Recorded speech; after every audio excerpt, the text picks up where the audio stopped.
Hindi naman po kasi nawawala ng kaaway. Kahit saan kami pumunta, may kaaway kami. Ewan ko sa inyo kung wala kayong kaaway. Dahil kung wala kayong kaaway, hindi kayo kay Kristo.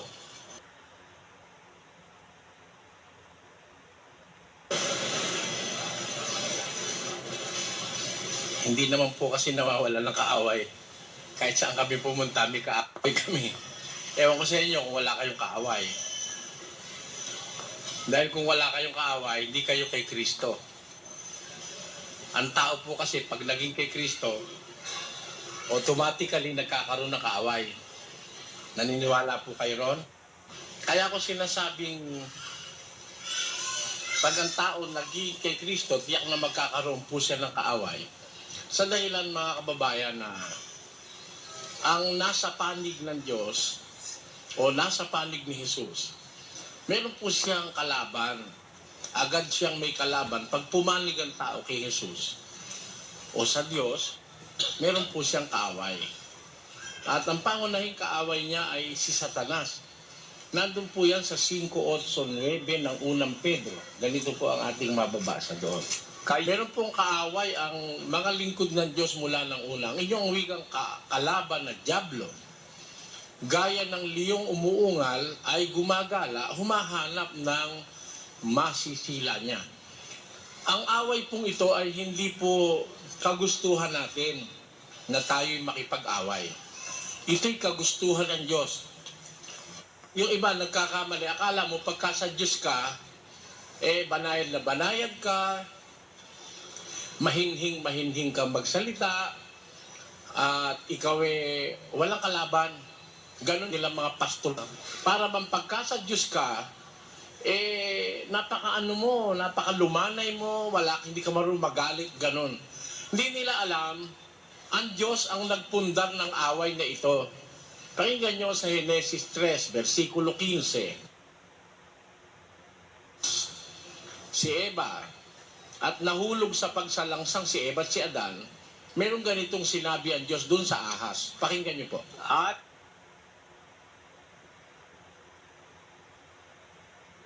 sila lang bang dalawa? Tuloy po natin. At himo, sabi dun sa ahas, at ang binhi ng babae, mag-aalit din. Kaya yun yung pagkakaalit sa pagitan ng ahas at ng babae. Yung binhi ng ahas at yung binhi ng babae, Diyos po ang may gawa nun. Ngayon itanong nyo, bakit naman ang Diyos nilagyan ng away? Ang pagitan ng dyablo o ng ahas at ng babae. Mabuti tignan muna natin kung sino yung ahas na yun para alam nyo po ang ibig kong sabihin. Sa 12:7 ng 9 na lang ng Apokalipsis. Ahas na dumaya kay Eva, yun po ay hindi ordinaryong ahas. Yun po ay si Satanas na nag-anyong ahas na nakabalatay doon sa puno ng kahoy na ipinagbabawal ng Diyos kainin. Ngayon, ang sabi ng Biblia, pag-aalitin ko, ikaw at ang babae. Sabi ng Diyos dun sa ahas na siyang si Satanas. Meaning, kaya po niya kasi nadaya si Eva, there seems to be quite an intimacy or a friendship between the serpent and the woman. Parang nangyari, nagkaroon ng intimacy o ng pagkakagaang ng loob ni Eva dun sa ahas. Dahil kung hindi ganon, hindi siya mapipersuade, hindi siya matutukso ng ahas na kainin yung ipinagbawal ng Diyos. You can just imagine how powerful the pull of the devil against the word of God. Kasi ang Diyos ang may sabi, huwag kayong kakain yan. Hindi ba malakas ngayon yung hatak ng ahas? Di ba? Sabi ng Diyos, magkakain kumain. Makikita nyo, maguguni-guni nyo, malakas yung hatak ng ahas kay Eva. Meaning, bago dumating yung kumain si Eva, parang maluwag na ang damdamin ni Eva sa ahas. Na hindi alam ni Eva na yun ay si Satanas. Kaya, nung makita ng Panginoon na dahil sa kawalang malay ni Eva ay nadaya siya ng ahas, diniretsa niya ngayon si Eva at saka yung ahas. Ang sabi niya, pag-aalitin ko kayo. Pag hindi po kasi nagkaroon ng pagkakaalit, lalabas, lagi na lang magkakampi si Eva at yung ahas, at saka yung kanyang binhi, at saka yung binhi ng babae, lalabas lahat ng tao makakasundo ng demonyo. Mangyayari, lahat ng tao sasama. Di ba? Para mapigilan ang pagsama ng tao, kailangang magalit ang tao. Saan? Sa masama. Kaya naglagay ang Diyos ng away sa pagitan ng masama at mabuti. Yan po ang dapat nyo makita. Kaya kung halimbawa kami ang mabuti, tiyak na tiyak may dadat ng kaming kaaway dito. O kaya kung halimbawa kayo ang mabuti, tiyak na tiyak naman kaaway nyo kami dahil kami naman ang masama. Di ba ganon mga kababayan? Yun ang primary analysis. Hindi pa natin alam kung sino sa atin talaga mabuti. Malay nyo, pare-pareho naman tayo mabuti. Sana. Malay nyo naman, pare-pareho naman tayong tarantado. Huwag sana. Ayun, ang ibig ko sabihin. Pero one thing is yun, meron ho talagang kaaway. Pag ang isa ay naging anak ng Diyos, ang isang tao, tiyak na tiyak may kaaway na agad siya. At yun si Satanas. Ngayon, bukod kay Satanas, meron po siyang lahi. Naglahi na yan eh. Nanganak na si Satanas. At alam niyo ang pinanganak ni Satanas, mga espiritu.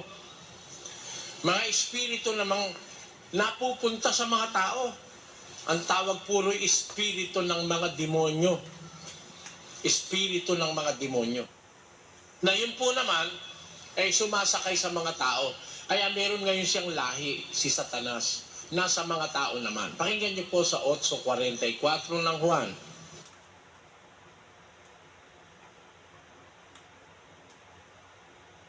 Lahi na ng demonyo sa mundo. Dito lang sa Lipa, may masakir nung kamakailan, di ba? Di ba? Nung minsan, dito sa Lipa, di ba may masakir? O, yung mga mamamatay tao, lahi ng demonyo yun. Sabi ng Biblia, kayo ang wikay sa inyong amang dyablo, sabi ng ating Panginoong Hesus. Ang nais ng inyong ama, ang ibig ninyong gawin. Sabi niya, siya'y mamamatay tao. Ibig sabihin, pag ang tao'y mamamatay tao, sa demonyo yun. Yan po ang dapat yung pansinin. Ngayon papunta kami rito na nakikinig ako ng balita.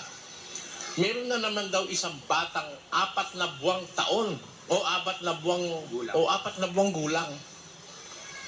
4 months old. Nirape at pinatay. Gaano kasama yung gumawa nun, mga kapatid? Biro mo 4 na buwan, pagkawala-walang ya. Meron akong alam na kapitbahay namin na rape aso ang nirape. Aso. Mabuti na yun. Hindi ba? Kesa naman yung 4 na buwang gulang na bata.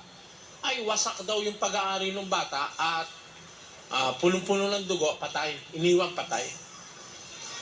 Ano masasabi nyo sa klase ng ganong mga tao? Hindi ba yung mga sa demonyong mga taong gumagawa nun? Na hinahalay ang isang 4 na buwang gulang na bata? Kaya makakatiyak tayo sa mundong ito, marami na pong anak ng demonyo. Marami na. Marami ng mga taong sumunod na kay Satanas. Pakinggan niyo po ang sabi sa unang Timoteo, Kapitulo 5, ganito ang mababasa natin sa versikulo 15. Ang sabi ni San Pablo ay nagsibaling na sa hulihan ni Satanas. Kaya meron na mga tao ngayon talagang mga followers of Satan, mga alagad ng demonyo, lahi ng demonyo. Yan ang sinasabi ng Biblia. At doon sa punto na yun, kung ikaw ay magiging sa Diyos, tiyak na tiyak magkakaaway kayo nung mga sa demonyo. Magkakontra kasi yan Mula pa po sa halamanan ng Eden, sinabi ng Diyos, papag-aalitin ko kayo. Kaya lang, ang pag-aalit na ito hindi naman kagaya nung naiintindihan ng iba. Merong iba mga relihiyon, pumapatay ng kapwa. Ang kanilang pakikipaglaban, panlaman. Ang sabi naman ni San Pablo sa 6:12 ng Galacia o ng Efeso, pakinggan niyo po. Sapagkat ang ating Man at dugo, kundi sa Pablo, ang nilalabanan nila, hindi laman at dugo, kundi ang kalaban nila, yung mga namamahala ng kadilimang ito sa sanlibutan, laban sa mga espiritu ng kasamaan sa dakong kaitaasan. Kaya po, tiyak na tiyak sa pag-uusap na pampananampalataya, talagang may magkakalaban. Hindi lang kung minsan magkamag-anak, minsan mag-asawa nga, naghihiwalay dahil sa relihiyon. Conforme po kayo ron? Meron kasing iglesia dyan sa tabi-tabi riyan. Pag hindi ka nila kamiyembro, galit sila sa iyo. Katunayan nga, pag nakapag-asawa, pilit kang iaanib at pag hindi ka umanib, hihiwalayan ka. Ganon. Kaya nga may relihiyon, pati asawa, pag mag-asawa na paghihiwalay. Pati magkakamag-anak na pagkakaaway-away ng mga relihiyon. Away sa laman ang ginagawa. Pagtataniman, panlaman po yun. Sa Biblia, yung pong relihiyong sa Diyos, hindi naman ganun kung makipaglaban. Ang nilalabanan nila, yung mga maling gawain, yung maling aral. Ang katunayan yan sa 10:4 ng 2 Korinto, ganito po ang sinasabi. Po ni San Pablo, ang aming wikang pakikipaglaban, hindi laban sa laman, kundi sa harapan ng Diyos, may kapangyarihang gumiba ng mga kuta at ng bawat bagay na matayog na nagmamataas laban sa karunungan ng Diyos. Yung mga maling haka, mga maling aral, mga turong hindi tama, yun ang nilalabanan ng mga apostol ng ating Panginoong Hesus. At nung araw, kung maaalaala nyo mga kababayan, ang mga mangaral ng Diyos, pinatay. Pinagpapatay sila. Bakit? Masasakit po yung sinasabi nila sa kanilang mga kaaway. Si San Juan Bautista, pinutulan ng leeg dahil tinamaan niya si Herodes. Nung sabihin niya kayong mga mangangalon niya, mga lahi ng mga ulupong, naririnig siya ni Herodes. Si Herodes kasi mangangalon niya Ang kalon niya si Herodias. Yun naman ang may anak doon ang tawag ng Katoliko rin, kay Salome, na nung magsayaw si Salome, nagsayaw, nagandahan si Herodes. Sabi niya kay Salome, sige, kahit anong hilingin mo, kahit kalahati ng kayamanan ko, bibigay ko sa'yo. Binulungan siya nung ina na si Herodias. Nakalon niya ni Herodes. Ang hingin mo, yung ulo ni Juan Bautista. Ayan. Walang nagawa si Herodes, kundi ipapatay si Juan Bautista. Inilagay yung ulo niya sa isang plato. Ayun. Ba't niya nagawa yon? Ba't siya kinagalitan? Kasi tinamaan niya ang relasyong immoral ni Herodes kay Herodias. Ayan. Si San Esteban po, nakipagdiskusyon sa mga maling aral at turo ng kanyang panahon, binato siya hanggang sa mamatay. Si Kristo, dahil sa pagpuna niya sa sari-saring mga kamalian sa relihiyon, pinako siya sa krus sa kanyang panahon. Ngayon, yung mga mangangaral na kilala nyo, may babatuhin kaya dyan? Wala, hindi man nagsasalita ng masakit Kaya, hindi naman mapapatayan dahil sa pagsasalita ng totoo, hindi. Baka mapatayan dahil hold upin dahil maraming pera. Pero magsasalita ng masakit. Hindi ko nyo maaasahang magsalita ng masakit yung mga manluloko Alam nyo kung bakit? Pakinggan nyo sa 16 ni Judas. Ganito po nakasulat.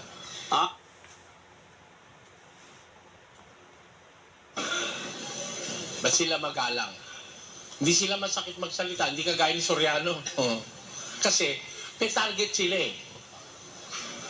Tanyo, yayaman nila ngayon. Yan po.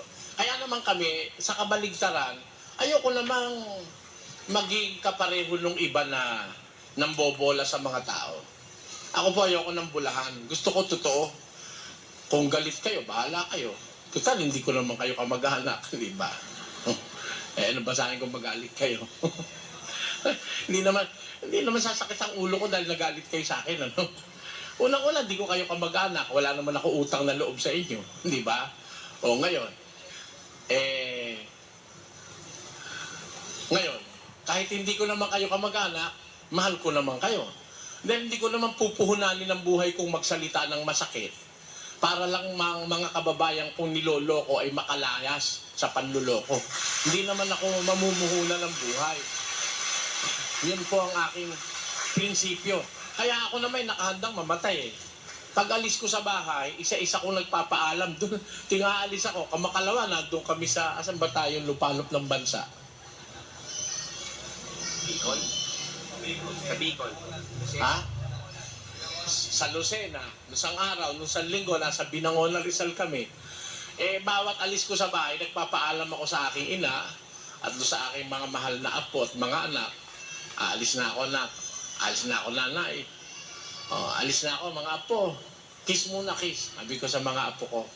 Kasi nakahanda na akong pag-alis ko, maaaring hindi na ako makabalik uli. Ganun yun eh. Bakit po? Kasi pag nagsasalita ka kasi ng totoo, galit sa'yo maraming mga manlulokong pastor. At yung mga miyembro namang mga tangang panatiko, galit din sa'yo. Yung mga panatikong miyembrong tanga, ay magagalit din sa'yo yung mga yan. Kaya ang paniwala ko mga kapatid, ako ay nakahanda. Basta magsasabi ko ng totoo, kagaya ngayong gabi, ito yung first time natin dito sa Lipa, no? Umpisa pa lang ito, no? Salamat kay Mayor. Sino ba nagbigay sa atin ng pahintulot na gamitin ito? Pahatid nyo na lang po ang aming pasasalamat sa kayong mga tagapamahala ng ano nga ito? Cultural Center ng Lipa City. Salamat po sa lahat ng tagapamahala ng Cultural Center na ito. Sana gantihin ng Panginoon ang inyong kabutihan sa amin. At ngayong gabi po, bilang unang gabi na tayo nagkita-kita rito sa inyong, hindi ba ang mga taga-Lipay, hindi ka rin Batanggenyo ang mga tao rin eh. Hindi ka ang Batanggenyo, laging may nakasaksak din eh. 29, hindi mo pwede pagbalakihan ng Batanggenyo. Alam ko at ako'y, ang aking pong yaya nung araw ay Batanggenyo. Ang apelyido niya ay Luistro. Luistro. Taga saan nga ba si Luistro? Chopilo Luistro ang pangalan ng aking yaya nung araw eh. Siguro ngayon, mga 70 anyos na siya. Kasi nung ako yata 10 taon, 20 na siyang mahigit. Ako ngayon po'y 53 anyos na, hindi ko na nga nakikita siya eh. Mula nung mag-asawa, yung aking yaya, kaya po naman ang tawag ko, yaya ko yun. Kahit saan ako pumunta, ang sabi ng aking ama, wag mong hiwalayan yung anak ko. Siyang kalagi kong kasama, matanda po siya sa akin ng mga 20 anyos eh. Taga rito yun. Kaya alam kong ang mga taga Batangas ay hindi basta naaagrabyado ay. Baka akala nyo. Laging may nakasaksak dito yun eh. Akala ko nga, yun eh, nakakalimutan nun ng kumain eh, pero yung balisong niya, hindi. Para bang sabi niya sa akin, Eli, ikaw kayo tumakain ng tabayag? Ano ka ko yun? Ay, yung bunga mahabang makanyan. Yung pala'y upo. Huwag ka lingunat, mahulog tayo sa kuluong. Yung kuluong pala'y, ano yun? Hindi ko alam na meron palang mga salitang Batanggenyo na iba sa aming salitang Tagalog. Kaya ako ang aking opisyo sa buhay, ibulgar yung panluloko ng mga bulag na taga-akay. Matatakaw po sa pera yung mga bulag na taga-akay. Ngayon, maaari, siguro kaya kayo narito, napansin nyo sa aming programa sa TV, na kami nga po'y paririto ngayong gabi. Maaring yung mga naririto, merong madalas nang nakakapakinig sa aming sistema ng paglilingkod. Unang-una mga kababayan, gusto ko po na masanay muna sana kayo dito sa kaunting oras na ito. Bakit kami nakakapagsalita ng parang masakit sa pandinig ng iba? Alam nyo kasi, ang salita kasi ng Panginoon Diyos, talagang masakit. Pag hindi ka nasaktan, hindi salita ng Diyos yun. Masakit yun eh. Una, sabi ng Diyos, huwag kang mangangalunya. Hindi ba masakit yun sa kalunyero? Mag-isip ka lang, masakit yun eh. 3 asawa mo'y mahal mo lahat. Pwera lang yung una. Di ba? Ito ngayon ang salita ng Diyos at sasabihin sa'yo, huwag kang mangangalunya. Isipin mo't masakit na eh. Isipin mo lang, iiwan mo si Opelia at saka si Naida. Doon kang mag-i-stick ngayon doon sa una mong asawa si Celia, mabaho na. 8 na anak ba naman eh. At yung dating Coca-Cola body ngayon parang Coca-Cola namang in can, yung nakalata. Tapos sasabihin sa'yo ngayon ng Diyos, huwag kang mangangalo niya. Isipin mo lang na pababayaan mo na si Sinaida at saka si yung number 2. Masakit na yon. Bawa, sinabi ng Panginoon Diyos, huwag kang magnanakaw. Ang sarap magnakaw. Di ba? Yung mga taong ayaw mapagod, kaya sarap, lalo na pag ang nananakaw mo, pag daan-daan libo, 5,500 Tanongin nyo, kung di masarap magnakaw, ba't pa eto ngayon ang salita ng Diyos. Ang sabi, doon sa mga magnanakaw, huwag ka magnanakaw. Di ngayon masasaktan na yung kalooban mo, mapipigilan ka magnakaw. Kaya po, ang salita ng Diyos, masakit yan. Bakit po? Pakinggan nyo sa 4:12 ng Hebreo. Alas pala niyan. Ang salita, wika ng Diyos ay buhay, mabisa, matalas kaysa alinman tabak na may 2 talim. Biro mo katsa ni Paspas yan, masusugatan ka. O mapuputol yung kasamaan sa buhay mo. 2 talim Matalas pa. Pag matalas, masakit talaga yon. Tandaan nyo mga kapatid. Pag ang kutsilyo hindi matalas, bihira kang masugatan katunayan nga naghihiwa kayo, katakot-takot na hindi maputol yung karne. Dumaplis man sa kamay mo, hindi ka naman masusugat at hindi nga maputol yung karne. Pero pag matalas, nakakasugat agad yun. Ganyan po ang salita ng Diyos. Kaya ang aking gustong maiwan sa inyo, ito po'y unang gabi pa lang, hindi naman ako pwedeng umbaga sa saringgola rito, hindi naman ako pwedeng umalagwa agad mga kababayan. Ngayon lang tayo nagtagpo, baka kayo umuwi ng kalagitnaan, kawaawa naman kami rito. Biro mong 6 na oras kami nagbiyahe mula sa Pampanga hanggang dito, tapos iiwanan nyo kami. Pero kaya lang, gusto kong masabi sa inyo na kaya po kuminsan may nasasaktan sa sinasabi namin. Kasi natural na po kasi salita ng Diyos yung masakit Masakit po yun. Alam nyo, nung ang si Kristo nga nagsasalita, diretsahan pa tinuturo pa ng kamay Tingnan ninyo kukuha tayo ng mga masasakit na sinabi ng ating Panginoong Hesus sa mga kasamaan sa kanyang panahon. Sa 23 ni Mateo, ganito ating mababasa.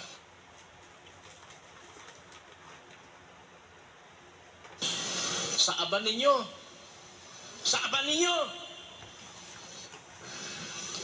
mga iskriba at mga pariseo, mga mapagpaimbabaw. Di ba?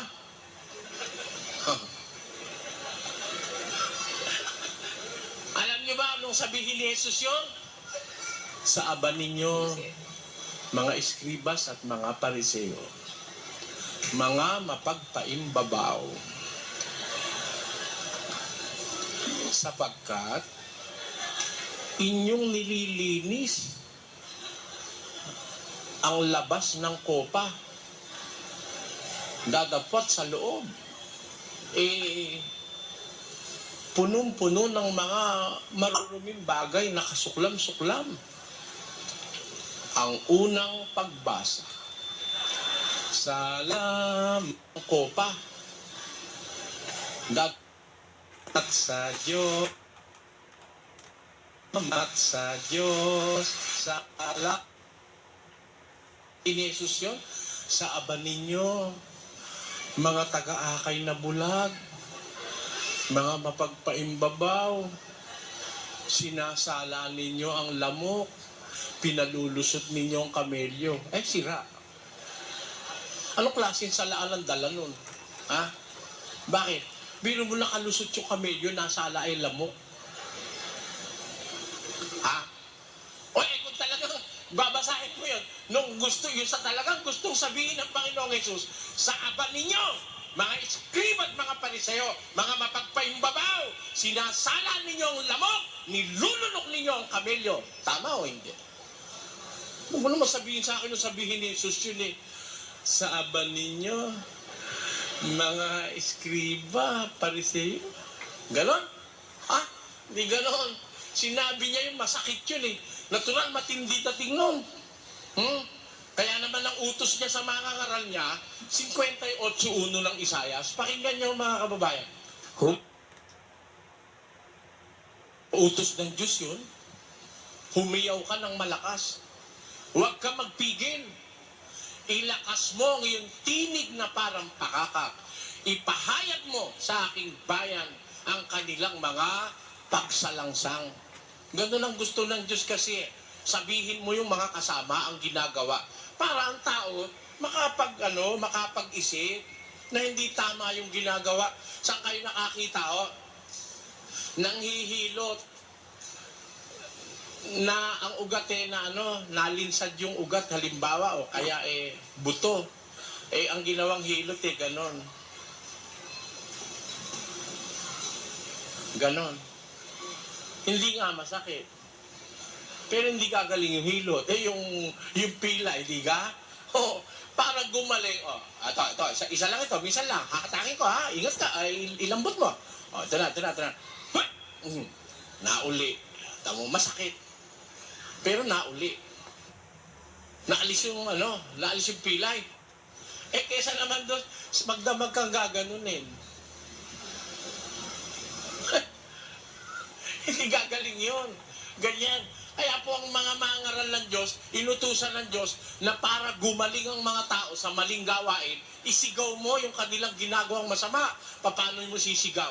Pakinggan nyo sa Tito, ganito nakasulat.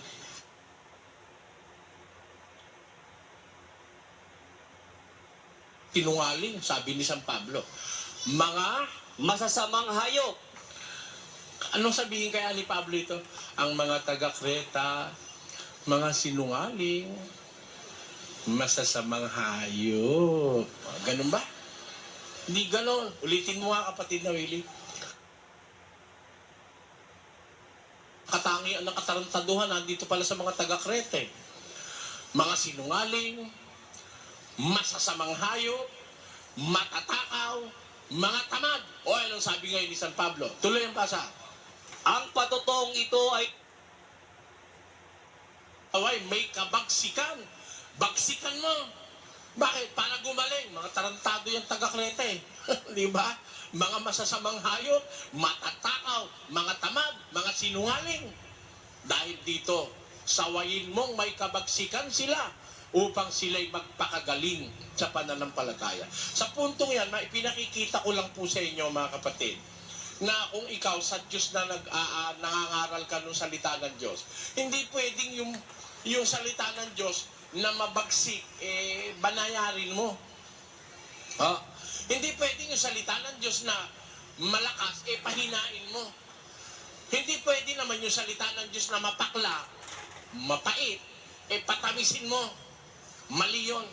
Hindi ka po sumusunod sa Diyos noon. Para makasunod ka sa Diyos, pag sinabi niya sumigaw ka, sisigaw ka. Pag sinabi niya sabihin mo yung masakit, sasabihin mo yung masakit. Hindi po pwedeng yung masakit babanad-banayarin mo at bubulahin mo mga tao para magbigay lang ng abuloy. Huwag ganon. Pag sinabi ng Diyos, diretsahin mo, didiretsahin mo. Ang katunayan, pakinggan nyo sa 26:2 ng aklat ng Jeremias. Ganito ating mababasa. Awal ng Diyos pala yung kanyang salita, yung kanyang paraan, bawasan natin. Basta sinabi niya, sabihin mo as it is. Kung paano niya gustong sabihin mo, ganun mo rin sasabihin. Sabi kasi sa Biblia, huwag kang magbabawas kahit isang salita. Pati manner mga kapatid. Pati yung paraan ng pagsasalita, itinuturo, sawayin mong may kabagsikan sila upang sila'y magpakagaling sa pananampalataya, sabi ng mga ngaral ng Diyos ng una. Kaya po, sa puntong ito, gusto ko lang kasing magamot yung masyadong paninirang ginagawa sa amin ng iba, na kami raw masakit magsalita, masama raw bunganga namin, hindi po totoo yun. Ang masama, yung ginagawa ng mga pastor, sinasabi lang naman namin yung masamang ginagawa nila. May patayan ba ako? Pero nasa Biblia po yung ginagawa ko si Kristo nga nung magtagubilin sa mga apostol, mismo si Kristo, ang sabi niya, huwag kayo maduduwag Sabihin niyo, pakinggan niyo, basahin natin. Sa Mateo, Gis. ang sinabi Ang sabi niya, yung sinabi ko sa inyo sa dilim, sabihin niyo sa liwanag. Yung narinig niyo sa akin sa bulong, isigaw niyo sa mga bubungan. Huwag kayong matakot. huwag kayong mga takot sa mga Huwag kayong matatakot doon sa pumapatay ng katawan. Sabi niya sa kanyang mga apostol nung una. Basta't pinagsasalita sila ni Jesus, huwag kayong matatakot. Sabihin niyo yung dapat niyo sabihin.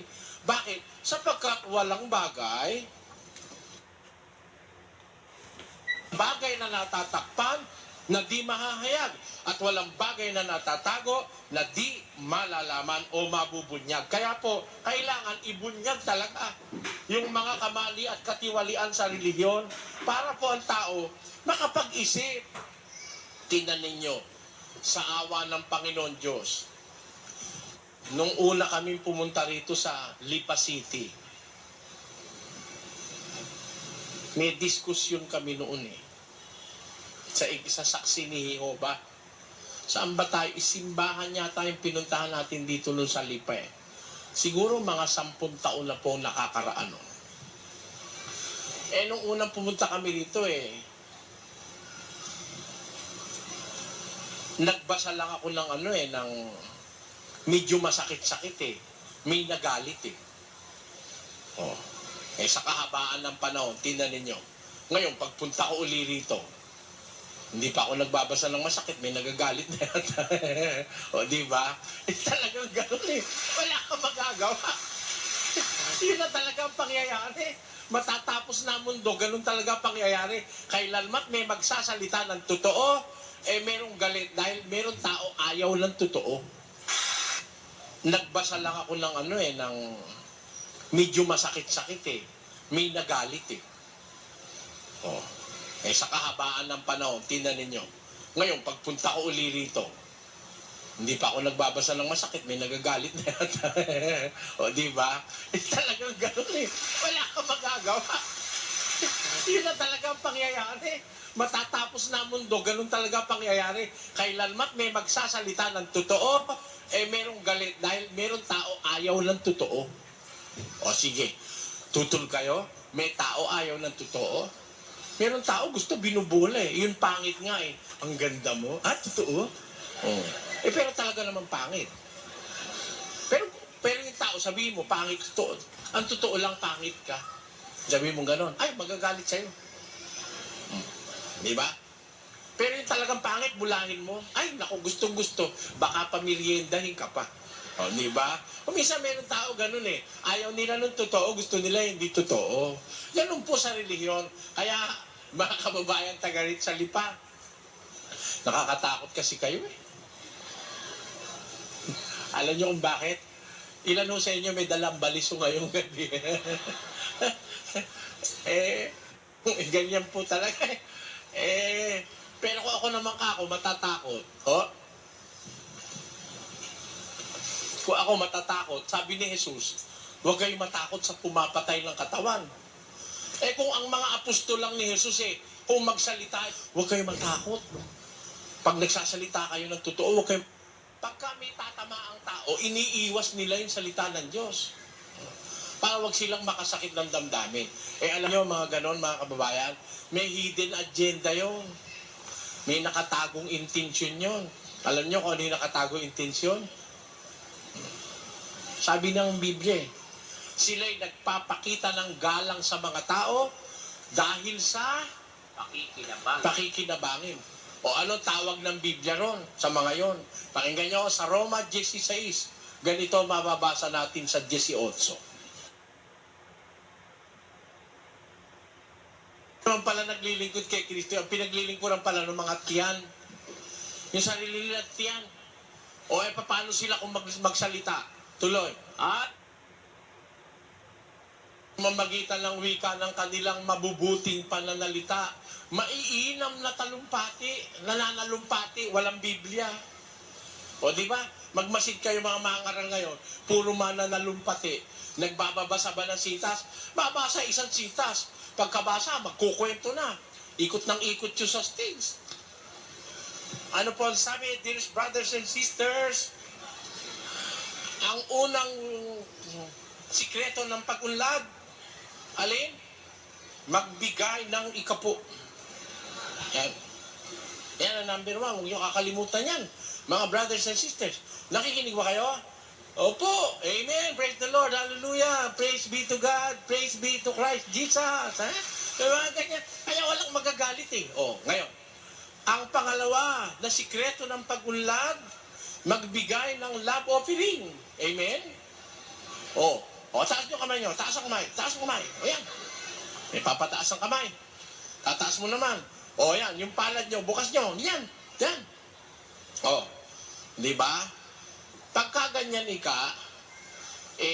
bukas ang palad. Pagka ganon, sarado. Yan pagsuntok yan, pagsuntok. Pag nakasara, anong susuntok, mananakit. Pero pag magbibigay ang tao, bukas ang palad. Kaya tayo mga Kristiyano, lagi tayong bukas ang palad sa Diyos. Hallelujah, amen, praise the Lord. Yun. Sino ngayon ang may magagalit ba ron? Talumpati ng talumpati, lakad nga ng lakad sa station eh. Ha? Talumpati ng talumpati. Sabi ng banal na kasulatan, ang mga gayong tao, hindi naglilingkod dyan sa Kristong Panginoon, kundi sa kanilang sariling tiyan. At sa pamamagitan ng kanilang mabuting pananalita at maiinam na mga talumpati, dinadaya nila ang mga puso ng mga walang malay. Manluloko pala yan kung magsalita mabuting magsalita at manalumpati. Nandyan ang manluloko. Yung hindi masakit magsalita. Ako, sinasabi na marami, masakit daw ako magsalita. Kaya nga po ako'y nadidimanda palagi. Dinimanda ako sa Maynila, dinismiss ng piskal. Dinimanda ako sa Quezon City, dinismiss ng piskal. Nag-appeal sila sa DOJ, dinismiss pa uli. Tapos dinimanda na naman ako sa Legazpi, dinismiss. Nung matismiss sa Legazpi, dinimanda na naman ako sa Sorsogon. Nung matismiss sa Sorsogon, dinimanda na naman ako sa Iligan. Bakit ako dinidimanda? Masakit kasi yung sinasabi ko. Tumatama sa buto.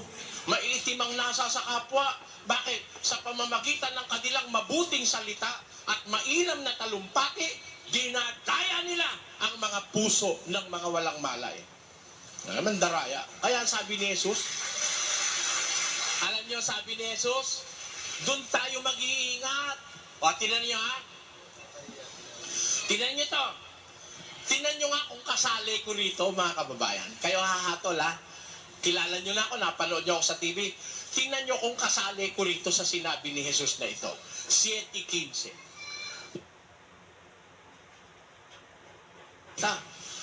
Sino ba yung mga bulaang propeta? Tuloy.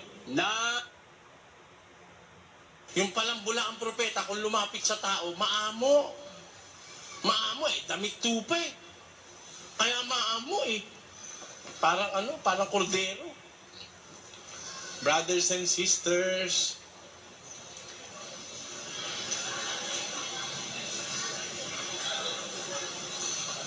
magagalit ka ba ron?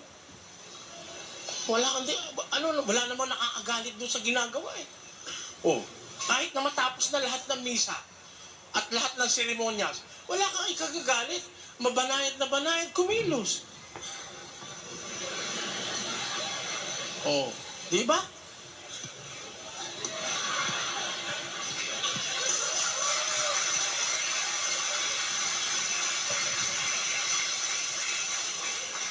May magagalit ba ron? Ingat kayo ron. Sabi ni Jesus, ang mga bulaang propeta, kung lumapit, nakadamit tupa. Maamo. Pero sa loob, lobong maninila. Kasali ba ako ron? Hindi naman ako maamo kung lumapit sa tao Nag-uumpisa pa nga lang, nang aatake na ako nung amo-amo. Kaya sigurado ko, hindi ako kasali ron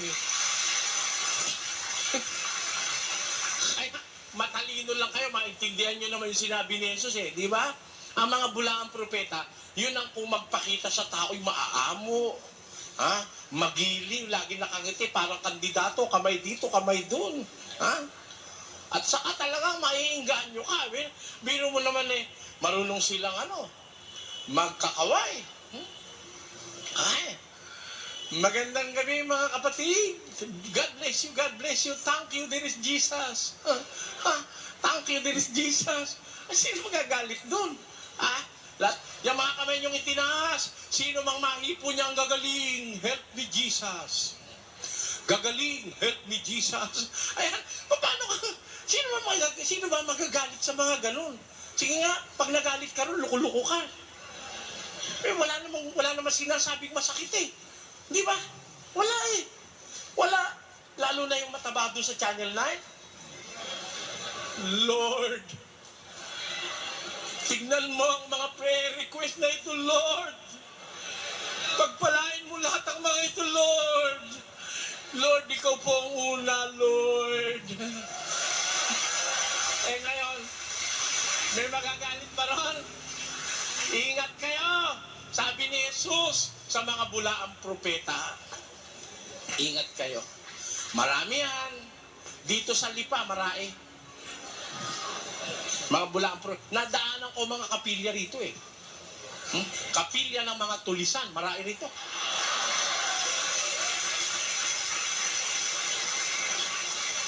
Kaya kung di kayo mag-iingat, mga kababayan, kawawa naman kayo. Alam nyo, sa relihiyon, masela na usapan yan. O baka kayo nagtutulog-tulugan sa relihiyon, kakamali kayo. Maselan yan. Ang puhunan dyan, kaluluwa. Tandaan nyo. Ilan ang kaluluwa natin? Isa lang. Mawalan ka ng asawa, pwede kang mag-asawa uli. Tama o hindi? Ay, nako. Madali lang kumuha ng asawa ngayon. Lalo na pag may pera ka, kahit matanda kang mabaho, makakakuha ka ng asawa. Di ba? Nawalan ka ng asawa, pwede. Mawalan ka ng nobya, pwede uling palitan. Nawalan ka ng pera o ng negosyo, nasunog ang bahay mo. Pag marunong ka, kikita ka uli, makakapagpundar ka uli. Pero, pag nawala ang kaluluwa mo, wala nang katumbas yung halaga. Sabi ni Jesus, anong mapapakinabang ng tao? Basa.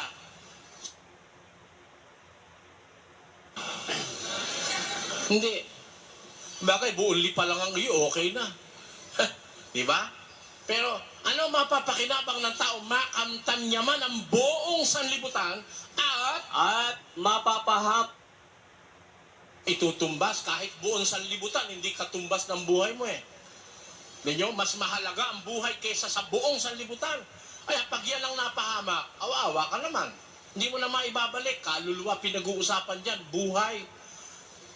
Negosyo, kikitain mo pa yan eh. Pera, kikitain mo pa yan eh.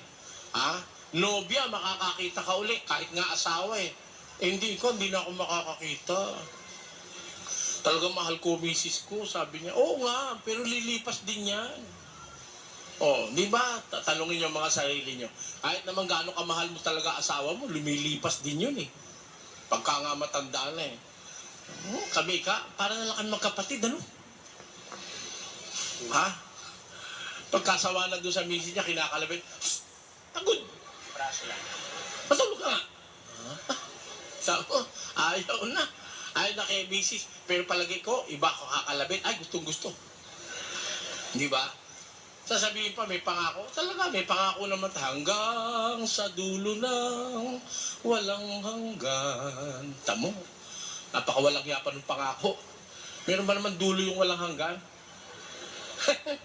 Hanggang matapos ang kailan pa man. Meron pa nga, palalo pa kung kumbaga ako sa mga minamahal eh. Wari ko ba, sabi nila, pag-ibig ko sa'yo'y langit ang kapantay. Sayang at hindi mo nalaman ang aking pag-ibig. Ay ano? Yung isa langit ang kapantay, siya naman. Wala. Di mataas pa sa langit? Tignan mo yan. Pero yung ba totoo? Totoo ba yon? Totoo lang yung pag bata-bata. Pag nagkaanak na ng 7, ayaw na eh. Kaya nga nang bababae na si Mister eh. Si Mrs. naman, tumetsyempo, pag wala si Mister, nagpapalukob kay kumpare. Ganun naman yun. Di ba? Kumpare, masarap sa atay ng pagi, sabi ng mga kawika. Lako, alam ko na kasi ang takbo ng buhay ng tao eh. Pag ang tao walang takot sa Diyos, hindi ko imposibleng gumawa ng masama ang babae sa lalaki at ang lalaki sa babae. Pareho lang naman tao yan eh. May kanya-kanyang kahinaan. Maliban na lang natamnan ng takot sa Diyos ang puso ng isang tao. Kaya hindi ako naniniwala doon sa mga pangako ng tao. Pagkatao rin lang ang mangangako, sabi ng Biblia, basa 17:5 ni Jeremias.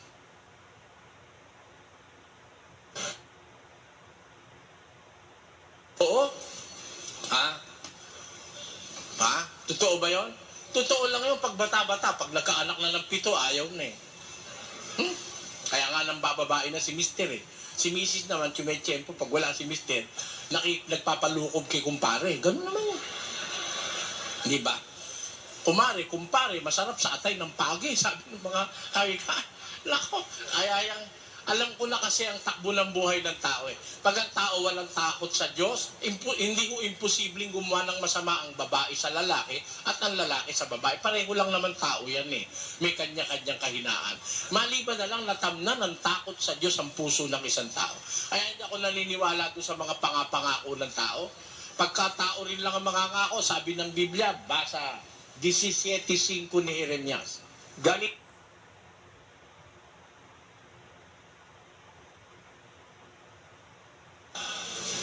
Mag-isip ka. yung kalaban na Diablo na gaya ng leyong umuungal ay gumagala na humahanap ng masisila niya. Ano gagawin mo sa Diyos? Labanan ninyong matatag sa inyong pananampalataya. Lalaban. Magsisalangsang kayo sa Diablo at tatakas siya sa inyo. Kita nyo, tatakas siya sa inyo.